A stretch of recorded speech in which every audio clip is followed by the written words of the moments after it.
গত বুধবার আমরা আপনাদের দেখিয়েছিলাম কালিকাপুরে কিভাবে সৌন্দর্যায়নের নামে একের পর এক গাছ কেটে ফেলা হচ্ছে। প্রায় 65টি গাছ কেটে ফেলার অভিযোগ উঠেছিল 106 নম্বর ওয়ার্ডে। আমরা সেই খবর দেখাই এবং তারপরই নিউজ 18 বাংলার খবরের জেরে পরিবেশ প্রেমীরা সরব হয়েছেন। তারা মেয়রকে জানিয়েছেন, স্মারকলিপি দিয়েছেন তারা মেয়রকে, এবং কলকাতা পুরসভা এফআইআর দায়ের করেছে। আমরা কথা বলবো এ নিয়ে আমাদের প্রতিনিধি বিবেকের সঙ্গে। বিবেক, নিউজ 18 বাংলায় আমরা এই খবর দেখালাম এবং তারপরে নড়েচড়ে বসলো প্রশাসন।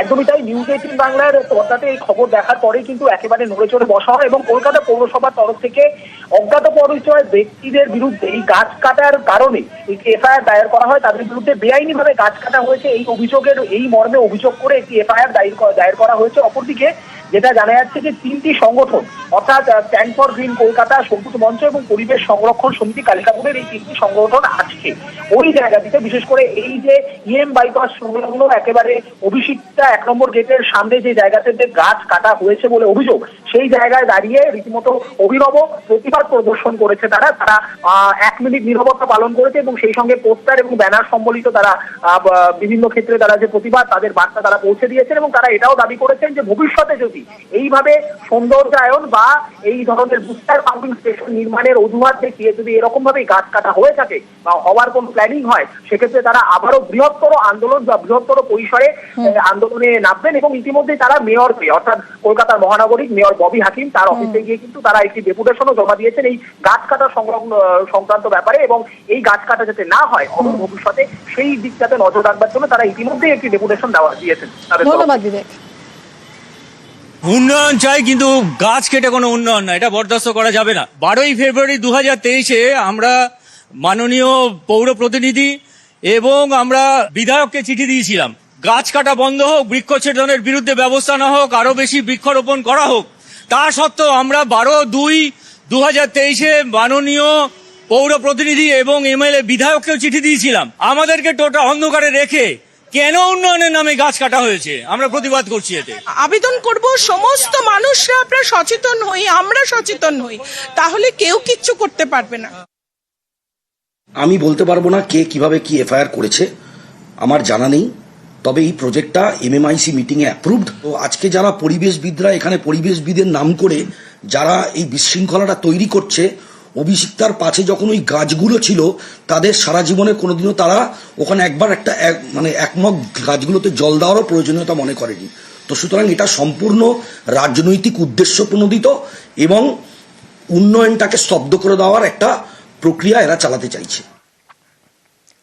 বুধবারই আমরা দেখাই কলকাতায় অবাধে সবুজ ধ্বংস, বোড়ালের পর কালিকাপুরে একের পর এক গাছে কোপ। স্থানীয় তৃণমূল কাউন্সিলর দাবি করেছিলেন যে বুস্টার পাম্পিং স্টেশন তৈরির জন্য গাছ কাটা হয়েছে, পুরসভা এবং বন দফতরের অনুমতি নিয়েই গাছ কাটা হয়েছে। যদিও কাউন্সিলরের এই দাবি একেবারেই উড়িয়ে দিয়েছেন মেয়র। তাঁর নির্দেশে গড়ফা থানায় এফআইআর করেছে কলকাতা পুরসভা।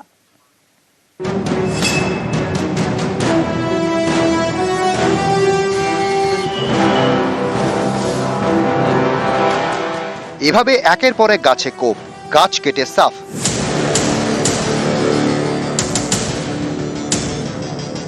কলকাতা পুরসভার 106 নম্বর ওয়ার্ড কালিকাপুর ইএম বাইপাসের ধারে একের পর এক গাছ কাটা হয়েছে। দেবদারু, সুপারি সব কেটে সাফ।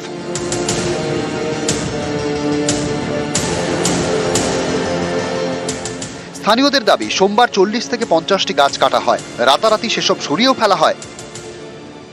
আমি রোজ এখান দিয়ে যাতায়াত করি, অফিস যাই বা সকালবেলা আসি আমি ছেলেকে ড্রপ করতে। মানে সকালবেলা আমি 7:30টার সময় এসেছি ড্রপ করতে, তখন নর্মাল ছিল। আমি 9টার সময় যখন অফিস যাচ্ছি তখন একের পর এক গাছ কাটা হচ্ছে। তো আমি জিজ্ঞেস করলাম যে হঠাৎ করে কেন কাটা হচ্ছে, বললেন আমরা জানি না, বলতে পারবো না, মানে যারা কাটছে তারা জানে না কেন।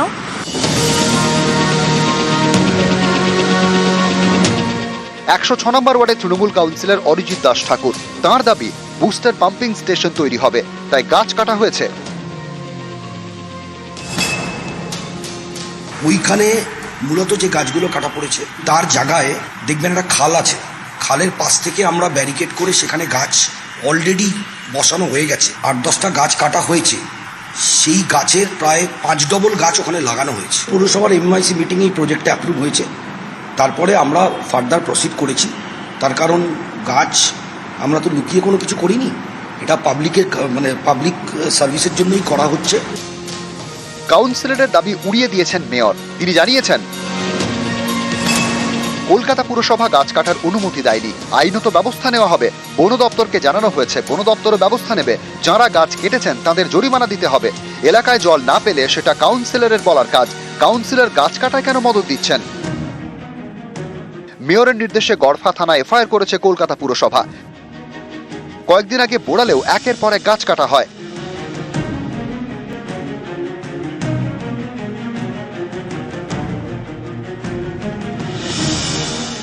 সেখানেও গাছ কাটা নিয়ে সাফাই দেন স্থানীয় কাউন্সিলর। এই ঘটনা তদন্ত শুরু করে বন দপ্তর। কাউন্সিলরকে জরিমানা করার সিদ্ধান্ত নিয়েছে তারা। ক্যামেরায় গোপাল ওঝার সঙ্গে সুস্মিতা মণ্ডল, নিউজ 18 বাংলা। নিকাশির পাইপ ফেটে নোংরা জল। পূর্ব মেদিনীপুর জেলার এগরার 1 নম্বর ওয়ার্ডে একেবারে নাভিশ্বাস দশা। নোংরা জলে থই থই করছে রাস্তাঘাট, চরম ভোগান্তি স্থানীয়দের। কি বলছেন তারা শোনাবো। শুনেছি নার্সিংহোমের জল আসছে এবং এত লিকেজ হচ্ছে যে কোনো পেশেন্ট এখানে বসতে পারছে না। একটা যাতায়াতের রাস্তা কতদিন ধরে এই 15-20 দিন হলে এটা চলছে। মালিককে জানানো হয়েছে, মালিক পৌরসভা থেকে চেয়ারম্যান থেকে সকলকে অ্যালার্ট করা হয়েছে। সকলে এখানে আসছে, কিন্তু ওদের যে মালিক শুনেছি সেবা সদনের যে মালিক তারা কিন্তু কোনোভাবে কোনো কনসাস নয়। করে থাকে এইখানে এই নির্জীবন জ্যোতি নার্সিংহোমের দোতলায় থাকে। কথা বলবো পঙ্কজ আমাদের প্রতিনিধির সঙ্গে। পঙ্কজ, এইরকম অবস্থা কতদিন ধরে? পুরসভার চেয়ারম্যান কি বলছেন? দেখো মিমি, একেবারে যে এগরা পুরসভার 1 নম্বর ওয়ার্ডে এই যে একটি সরকারি বেসরকারি নার্সিংহোম, যেটা সমিতি সেবা সদন বলে নার্সিংহোম, তাদের এটা যে ঘটনা ঘটেছে প্রায় 20-25 দিন ধরে চলছে, এমনটাই কিন্তু অভিযোগ করছে স্থানীয় বাসিন্দারা। তারা জানাচ্ছেন তাদের যে বাথরুম বা ল্যাট্রিনের যে পাইপ ফেটে তাদের মলমূত্র সমেত রাস্তাতে দুর্গন্ধ ছড়াচ্ছে এবং রাস্তায় পড়ছে। সেক্ষেত্রে এলাকার মানুষ এবং যে সমস্ত রুগীরা তারা পাশের যে দোকান, ওষুধ দোকানে ওষুধ আনতে এলো, তারা কিন্তু কষ্টের মধ্যে রয়েছে। সেক্ষেত্রে তারা এগরা পৌরসভার চেয়ারম্যানকে অভিযোগ জানিয়েছেন। অভিযোগ জানার পরে কিন্তু যেখানে এগরা পুরসভার চেয়ারম্যান স্বপন নায়ক তিনি আমাদের কথা উত্তরে তিনি জানান যে অভিযোগ পেয়েছি, তবে আগামী সোমবারের মধ্যে তার ব্যবস্থা করে দেওয়া হবে, এমনটা কিন্তু আশ্বাস দিয়েছে এগরা পুরসভার চেয়ারম্যান স্বপন নায়ক। ধন্যবাদ পঙ্কজ। এই সামনে একটা আপনি ভ্যাট ছবি তুলে নিয়ে যাবেন, সামনে একটা প্লাস্টিকের ড্রাম আছে।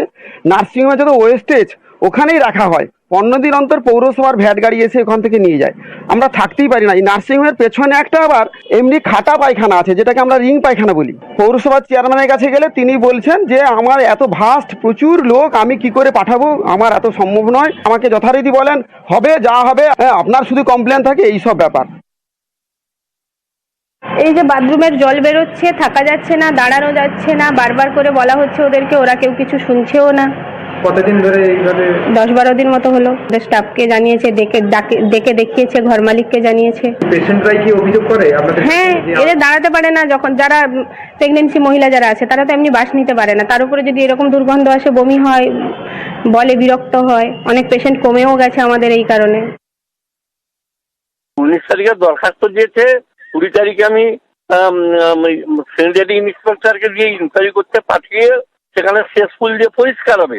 হ্যাঁ, সেসফুল যাদের আগে বুকিং আছে তাদের হয়ে যাওয়ার পরে সোমবার দিন ওইটা পরিষ্কার হবে বলে দেওয়া হয়েছে। এরকম যদি তাড়াহুড়ো করে, তুমি তো লো ল্যান্ডে ঘর করেছো, সেখানে কলোনি আমাদের কি আছে তুই বলো?